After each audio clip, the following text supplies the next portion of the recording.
Teman-teman, di sini ada 4 saham properti ya. Ada Bumi Serpong Damai Tbk yang harganya itu 1050, lalu ada Ciputra Development harganya 1050 juga sama, dan yang terakhir ada saham Pakuan Jati.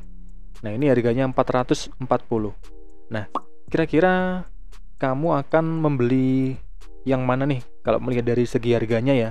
Nah, kalau kamu memilih Pakuan hanya karena sahamnya paling murah ya, harga per lembarnya paling murah, kamu wajib tonton video ini sampai selesai. Nah, mari kita bahas tentang saham 3 tadi menggunakan market cap ya. Kita akan belajar tentang market cap dalam sebuah saham ya. Nah, mungkin teman-teman ada yang pernah dengar ya, apa itu market cap ya. Nah, istilah ini mungkin ada yang pernah dengar, ada yang masih asing ya. Gampangnya gini ya teman-teman, market cap itu adalah total nilai ketika teman-teman mau membeli secara keseluruhan sebuah saham atau 100% sahamnya itu mau teman-teman beli ya, meskipun ini dalam prakteknya susah ya. Nah, kita akan hitung dari mana sih angka market cap ini. Nah, gampangnya gini ya, market cap ini adalah perkalian dari harga saham per lembar sebuah perusahaan ya, yang ada di market saat ini. Atau teman-teman bisa cek aja di Google ya, ketikan nama saham teman-teman, saham apa, misalkan Bank BCA atau BBCA. Nah, itu dikalikan dengan jumlah saham total yang beredar, atau di awal tadi kita udah sebut 3 macam saham ya, atau 3 saham, ada BSDE, ada CTRA, dan P1 ya, atau Pakuwon. Nah, di mana sih kita bisa tahu jumlah saham yang beredar dari setiap masing-masing perusahaan ya? Untuk ini teman-teman bisa mengunjungi websitenya ini ya, idx.co.id. Nah, teman-teman masuk di data pasar ya, di menu data pasar nanti ada menu ringkasan saham. Nah, di sini silahkan teman-teman cari aja namanya, ketikan kodenya. Nah, misalkan tadi kita contohnya saham BSDE ya, atau Bumi Serpong Damai ya. Nah di sini akan muncul ya nilainya. Nah, kalau di sini nggak muncul, silahkan diklik di sini menu kolom, dipilih yang listed share ya di sini ya. Nah, silahkan dicentang ya. Nah, di sini akan muncul ya jumlah listed share-nya. Nah udah ketahuan di sini. Ini kita kalikan dengan harga saham saat ini. Nah, untuk harga saham teman-teman bisa cek di Google ya. Caranya gampang ya, silahkan ketik kode sahamnya. Nah, di sini akan muncul ya harga saham per video ini dibuat adalah 1050 perak ya, atau 1050 rupiah.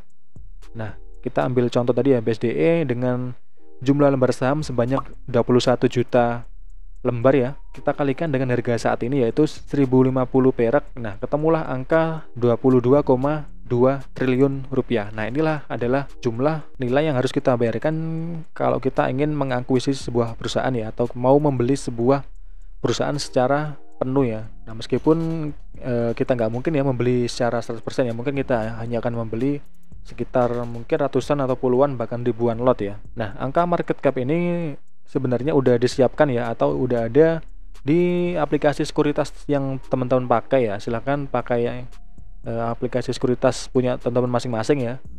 Nah, di sana akan muncul ya market cap dari setiap perusahaan ya. Di sini contoh ya, kita tadi mengambil 3 contoh perusahaan ya, ada BSDE, Pakuwon, dan CTRA atau Ciputra Development ya. Nah, kita lihat di sini ya. Dari angka sini kita udah bisa tahu ya market cap dari 3 perusahaan ini. Di BSDE itu market capnya tadi ya kita udah hitung 22,2 triliun ya. Di sini billion berarti ini triliun ya. Nah, kalau Pakuwon di 21,1 triliun.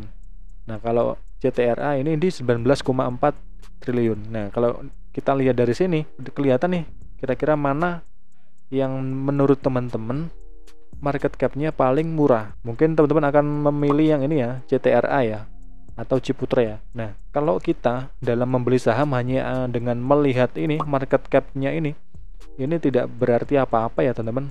Ini hanya menandakan seberapa mahal nilai yang ada di pasar ya, harga yang ada di pasar. Nah, ini tidak mencerminkan nilai sesungguhnya dari sebuah perusahaan. Nah, karena kita kan investor nih, jadi kita nggak boleh asal membeli hanya karena melihat dari angka-angka ini.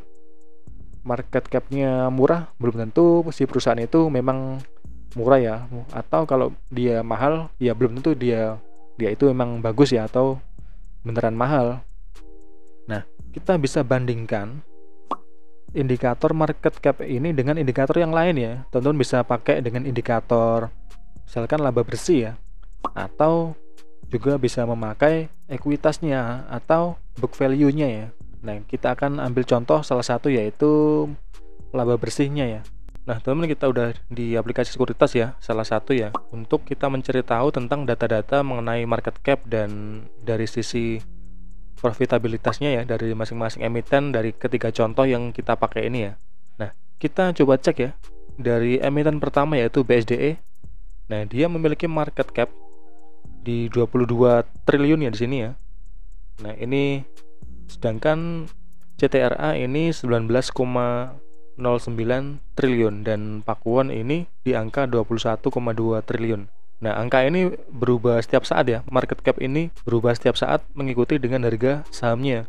Nah, kalau seminggu kemarin kita cek itu masih di BSDE ini angkanya 22,2 triliun ya, dan ini udah turun sekitar 200 miliar ya di market capnya atau valuasinya. Nah, kita akan bandingkan dari valuasi ini, nilai 22 triliun ini, nilai 19 triliun ini, atau nilai 21 triliun ini, dia sebenarnya bisa mengenerate income itu seberapa besar sih, atau dia ini bisa menghasilkan laba bersih itu berapa. Nah, karena tujuan dari suatu perusahaan itu kan berbisnis ya, jadi kita akan mencari perusahaan itu yang memiliki profitnya itu tinggi ya, atau laba bersihnya tinggi.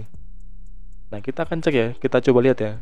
Di BSDE ini dia mempunyai market cap 22 triliun ya. Kita coba cek di net profit marginnya ya, atau net income-nya di sini ya. Ini yang 12 bulan terakhir ya, kita cek di sini. Nah, BSDE ini dengan market cap 22 triliun, dia menghasilkan net income atau laba bersih sebesar 3,1 triliun di sini ya. Nah, kelihatan ya. Nah, sedangkan Ciputra dengan market cap 19,09, dia menghasilkan 1,6 triliun. Nah, sedangkan kita coba cek lagi yang Pakuwon ya, coba. Nah, di sini Pakuwon dengan market cap 21,2 triliun, dia menghasilkan net income sebesar 1,8 triliun. Nah, dari sini aja kita udah bisa membandingkan ya, dari ketiga saham properti ini kira-kira mana yang lebih profit ya. Kita bandingkan dengan market cap-nya. Jadi misalkan teman-teman punya uang banyak nih. Nah, teman-teman mau membeli antara BSDE, Ciputra, dan Pakuwon. Nah, teman-teman dengan mengeluarkan uang sekian triliun ini akan menghasilkan net profit yang bermacam-macam tadi ya. Nah, kira-kira teman-teman akan pilih yang mana? Ini kita juga bisa bandingkan ya dengan aspek fundamental yang lain ya. Tadi kan dari laba bersih, kita juga bisa membandingkannya dengan misalkan contohnya lagi ya.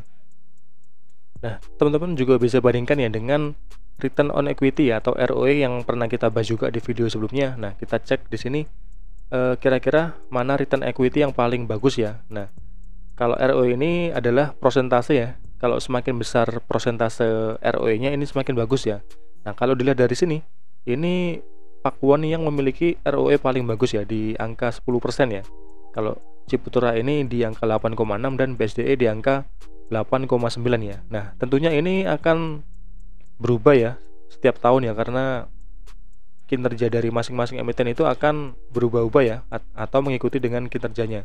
Nah, dari dua indikator tadi kita udah bandingkan dari market cap, harga beli kita bandingkan dengan net profit marginnya atau laba bersihnya gitu berapa, dan kita juga pakai indikator yang lain ya, seperti ROE. Nah, teman-teman bisa tingkatin dengan indikator yang lain ya. Teman-teman bisa mungkin cek juga kira-kira utangnya masih aman apa enggak gitu. Terus kira-kira di prospek ke depan ini masih kira-kira akan meningkat apa enggak laba bersihnya. Nah, teman-teman jangan cuma ngecek di aplikasi sekuritas seperti ini ya. Teman-teman harus juga baca, download dari laporan keuangan dari masing-masing emiten ya, karena kalau kita cuma cek di sini biasanya itu ada beberapa informasi yang nggak masuk ya di sini, atau yang nggak dilampirkan. Nah, teman-teman harus cek secara detail di laporan keuangannya dan juga baca laporan tahunan dari setiap emiten.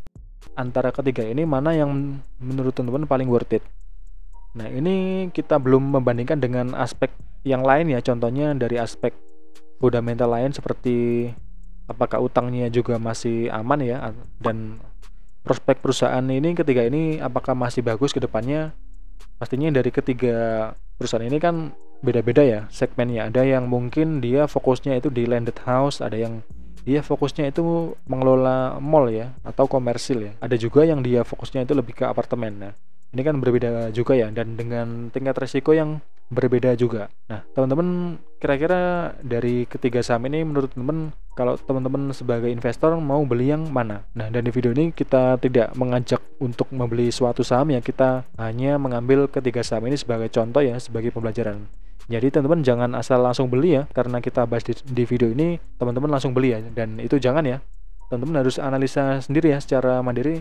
Coba teman-teman juga download laporan keuangannya dari Bursa Efek, dari idx.co.id. Nah, cara downloadnya kita udah pernah buatin di video sebelumnya ya, di video yang ini ya. Teman-teman bisa buka kembali cara mendownload laporan keuangan. Nah, dan semoga ini bermanfaat ya.